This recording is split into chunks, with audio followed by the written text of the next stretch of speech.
E eu quero começar um relato de um rapaz que, para mim, foi muito impressionante a história dele. A Lu. Eu estava na Guerra da França. Eu lutei contra Napoleão. Fui um dos que não concordaram com aquela revolução. Eu lutei nas guerras napoleônicas. Saí de planeta Terra no começo dos anos 1800, 1810. A minha última recordação é que eu estava na guerra. E, de repente, eu estava num hospital. E eu achei o hospital muito diferente. O tratamento muito moderno, muito diferente.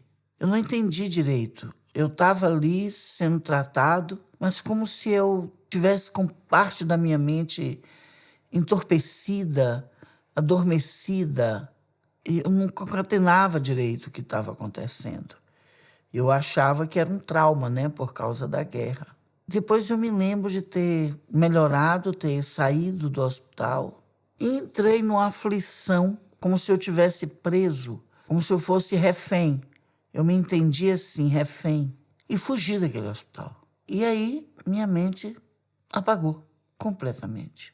Explicando para vocês, esse hospital já era no plano espiritual. Mas como ele não acreditava, nem sequer conseguiu desconfiar. E ele relata isso, né? Estava com a mente adormecida, olha que coisa. E ele entra numa que é refém, no hospital inimigo. Ele não sabe por que também traduziu assim.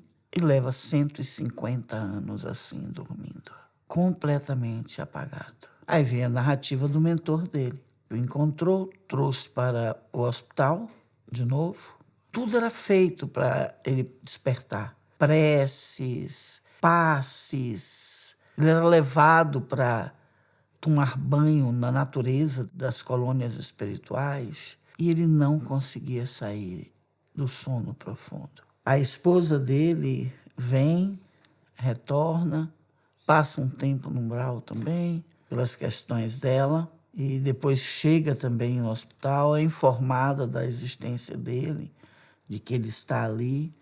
Ela vai, faz de tudo para tentar despertá-lo, ele não consegue.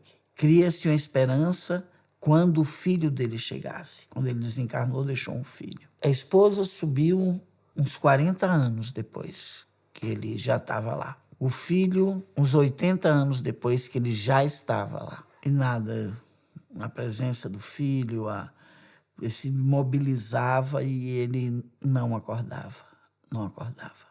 E ele despertou aí no começo dos anos 1960.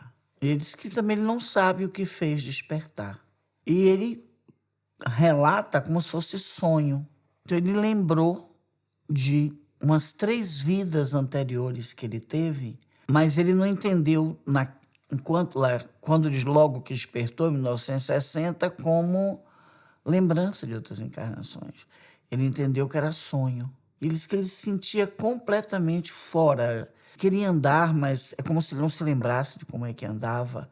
Queria falar e não se lembrava de como falava. Quando ele viu a esposa dele, ele também não reconheceu. Já desencarnou com a idade de 70 anos. E ainda não tinha rejuvenescido tanto. E ele não conseguiu. Ele disse que ele não conseguia lembrar. Ele olhava para aquela mulher, sentia alguma coisa, sabia que a conhecia de algum lugar e não sabia onde ela estava.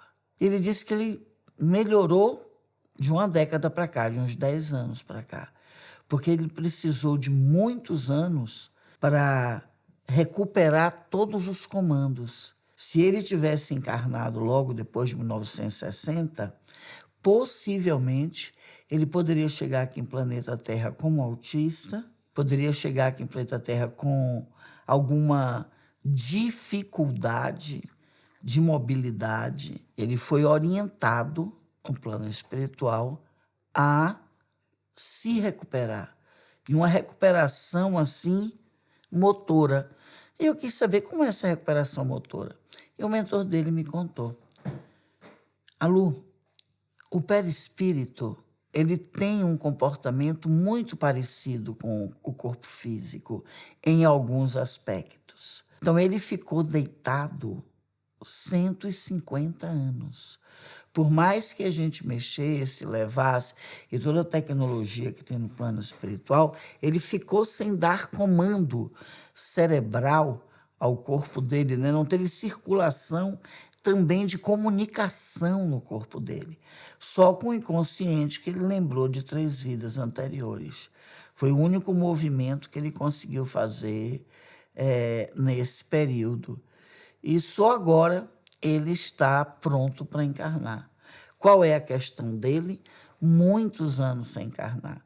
Então ele está encontrando, imagina, planeta Terra, do começo do ano 2000 para 2023, esses últimos 23 anos, a tecnologia deu um boom com essa questão da internet, com tudo, né? Imagina para ele que sente a vida como se estivesse em 1800, há mais de 200 anos atrás. Então ele disse, eu não consigo, eu sei que eu preciso encarnar, eu estou em retrocesso, né? Não estou evoluindo, eu preciso concretizar. Tem muitas coisas que eu preciso descer para aprender. Eu já entendi também que aqui a gente não sabe se aprendeu. A gente lê, a gente é estimulado a ser bom, mas tudo aqui é bom. Aqui ninguém briga com a gente, aqui ninguém cobra nada da gente. O respeito ao livre-arbítrio é tremendo, é imenso. Então a gente vive aqui sem saber se a melhora de consciência que nós adquirimos é realmente real. A gente não tem como praticar o limite, o momento limite. E eu escolhi esse relato exatamente por essas informações que eu acho que são preciosas para nós. São preciosas no que diz respeito ao elemento tempo. Então, imagina, né?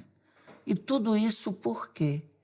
Porque não ficou com nenhuma dúvida da existência da vida espiritual, da vida eterna.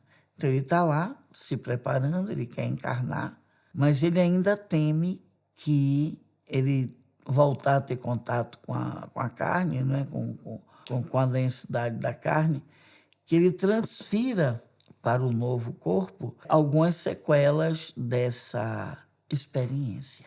E eu fiquei bem impressionada com isso, porque assim na terra como no céu mesmo, né? Como disse Jesus.